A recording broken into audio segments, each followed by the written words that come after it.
അന്ന് അവൾക്ക് പ്രായം 17 വയസ്സാണ്. കോളേജിലെ ആൺകുട്ടികളുടെ ആരാധനാപാത്രമാണ്. ഇരുവശത്തേക്ക് മുടി പിന്നിയിട്ടൊരു സുന്ദരിക്കുട്ടിയാണ്. പേര് സൗജന്യ. ഒരു നാൾ വൈകുന്നേരം കോളേജിൽ നിന്ന് ബസ് ഇറങ്ങി വീട്ടിലേക്കുള്ള വഴിയിൽ നടക്കുന്നുണ്ട്. ആ സ്വപ്നങ്ങൾ അവസാനിച്ച ആ ത്രിസന്ധ്യയിൽ ക്ഷേത്രനഗരിയിൽ ആ നേത്രാവതി പുഴയുടെ സ്നാനഘട്ടം കടന്ന സൗജന്യയെ പിന്നെ ആരും ജീവനോടെ കണ്ടവരില്ല. കാണാതാവലിന്റെ അടുത്ത നാൾ വസ്ത്രങ്ങളില്ലാതെ കരിനീലിച്ചൊരു പെൺകുട്ടിയുടെ നഗ്ന ശരീരം കാണപ്പെട്ടു. ദേഹമാസകരം മുറിവുകൾ, തലയോട്ടിയിൽ പൊട്ടൽ. ഓമനിച്ച് വളർത്തിയ അച്ഛനും അമ്മയ്ക്ക് മുന്നിൽ അപ്പോഴും പകപ്പ് മാറാത്ത മുഖത്തോടെ തെരുവിൽ കിടന്ന ഓമന മകൾ നേരിട്ടത് കൂട്ടബലാത്സംഗം, ബ്രൂട്ടൽ ടോർച്ചർ, അക്രമാസക്ത കൊല. ഏതോ ഒരു തലയ്ക്ക് സുഖമില്ലാത്ത ആളെ വ്യാജപ്രതിയാക്കി പിന്നീട് കോടതി തെളിവില്ലാത്ത ഇറക്കിവിട്ടതടക്കം ദൃക്സാക്ഷികളുടെ തിരോധാനങ്ങളടക്കം അന്വേഷണ വഴിയിൽ നടന്ന ഒന്നാന്തരം ശാസ്ത്രീയ അട്ടിമറിയാണ് സിസ്റ്റമാറ്റിക് സബോട്ടാഷ്. ചോരനാറും വഴിയിലെ കേസ് നമ്പർ 2. പേര് പത്മലത എന്നാണ്. മലയാളി. അച്ഛനൊരു ചോരത്തിളപ്പുള്ള കമ്മ്യൂണിസ്റ്റുകാരൻ. മേൽജാതി ഫ്യൂഡൽ തമ്മാടികളോട് ശബ്ദമുയർത്തിയതാണ് അപരാധം.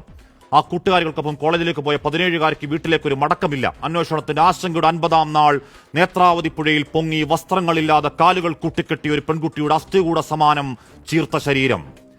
കൗമാരക്കാരികൾ പെൺകുട്ടികളുടെ ശവഘോഷയാത്രാ വഴിയിലെ കേസ് നമ്പർ 3. പേര് അനന്യ. ക്ഷേത്രാധികാരികളോട് കാണാതായ മകളെ ചോദിക്കാൻ പോയ അമ്മയെ ഗൂണ്ടകൾ അടിച്ചു കൊല്ലാക്കൊലയിൽ കോമയിൽ കിടന്നത് മാസങ്ങൾ 3.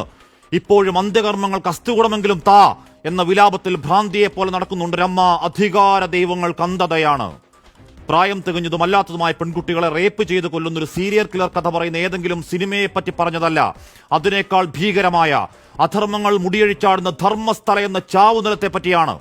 ദേഹമാസകല മുറിവുകൾ, സ്വകാര്യ ഭാഗങ്ങളിൽ വടുക്കളുമായി ഉടുവസ്ത്രങ്ങളില്ലാതെ നേത്രാവതിയിൽ പൊങ്ങിയ 100-ലധികം പെൺകുട്ടികളെ മേലാവിലെ നിർദ്ദേശത്തിൽ കുഴിച്ചിട്ടൊരു ഗതികെട്ടവൻ ദാ ഇന്ന് കുഴിമാന്തി പരിശോധനയ്ക്ക് പോകേണ്ടതാണ്. അവസാന നിമിഷമാണ് കർണാടക പോലീസിന് നാണം കെട്ട് യു-ടേൺ. ഏത് സാമ്രാജ്യത്തിലെ ഏത് അധമരാജാവിന്റെ ഉത്തരവിലാണ് രാഷ്ട്രീയക്കാരുടെ, ദേശീയ മാധ്യമങ്ങളുടെ അങ്ങേയറ്റം ആലസ്യം, ഈ മുടിഞ്ഞ മഹാമൗനം? ഈ വാർത്തകൾ അത്രയും പുറത്തു വരുമ്പോൾ കേന്ദ്രത്തിന്റെ പ്രീമിയർ അന്വേഷണ ഏജൻസികളുടെ ഉറക്കം നടിക്കൽ. ഈ കേരളത്തെ പറ്റി നാറിയ കള്ളങ്ങൾ നിരത്തി പ്രൊപ്പഗണ്ട സ്റ്റോറി ഉണ്ടാക്കിയ വ്യാജങ്ങളുടെ തമ്പുരാന്മാർക്ക് ധൈര്യമുണ്ടോ ക്യാമറയും തൂക്കി കർണാടകത്തിൽ പോകാൻ, ചിത്രീകരിക്കാൻ?